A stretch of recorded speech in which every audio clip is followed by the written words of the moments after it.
नैमिषारण्य क्षेत्र में 88,000 महात्माओं से कार्तिक के महीने में अनेक प्रकार के दुख दूर करने का भगवान विष्णु के सहस्त्र नाम का प्रभाव बताते हुए सूत जी कि एक उज्जैन नगरी में एक देव प्रकाश नाम का एक बनिया रहता था। धन धान से सब प्रकार से संपन्न था, परंतु उसके यहाँ दुर्भाग्य से ऐसा हुआ कि जो भी संतान हो उसकी मृत्यु हो जाए।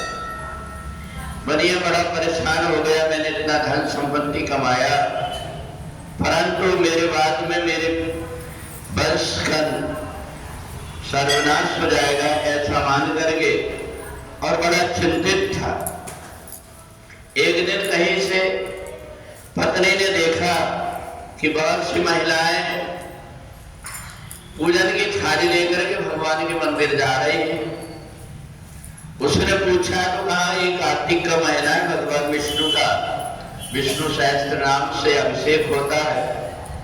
वो भी चली गई, जाकर के उसने सुना उस दिन करवा आठी थी, कार्तिक मास की कृष्ण पक्ष की अष्टमी तिथि। उसने वहां कथा में सुना कि भगवान की कृपा से कई प्रकार के असाध्य रोग दूर हो जाते हैं।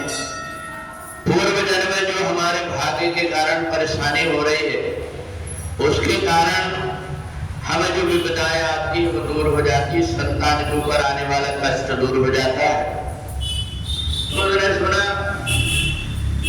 कि करवा आठी के दिन मिट्टी के पात्र में भगवान विष्णु का पूजन करने के लिए जल भर करके उसमें अक्षत फूल डाल करके कुमकुम चंदन और भगवान विष्णु के पूजन करके भगवान विष्णु के ऊपर वो जल चढ़ाए और भगवान विष्णु को जो कुछ भी बनता है प्रसाद के रूप में नैवेद्य लगाए, मीठे का प्रसाद लेकर के भोग लगा करके, और जो करवा में धागा बांधते हैं वो धागा दे करके और अपने संतान को बांध दे तो उससे उसके जो आने वाली विपत्ति वो दूर हो जाती है।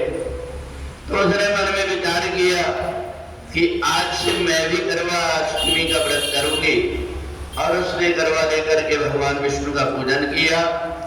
जो पूजन का जल था अपने बेटे के ऊपर छिड़क दिया, जिसका शरीर बिल्कुल धीरे धीरे दुर्बल होकर के खून बन नहीं पा रहा था, धीरे धीरे वो दुबला होते जा रहा था। परंतु जैसे वो देखती है कि जैसे शुक्ल पक्ष का चंद्रमा बढ़ता है वैसे बेटे के चेहरे में चमक आ गई, धीरे धीरे उसकी परेशानी दूर हो गई।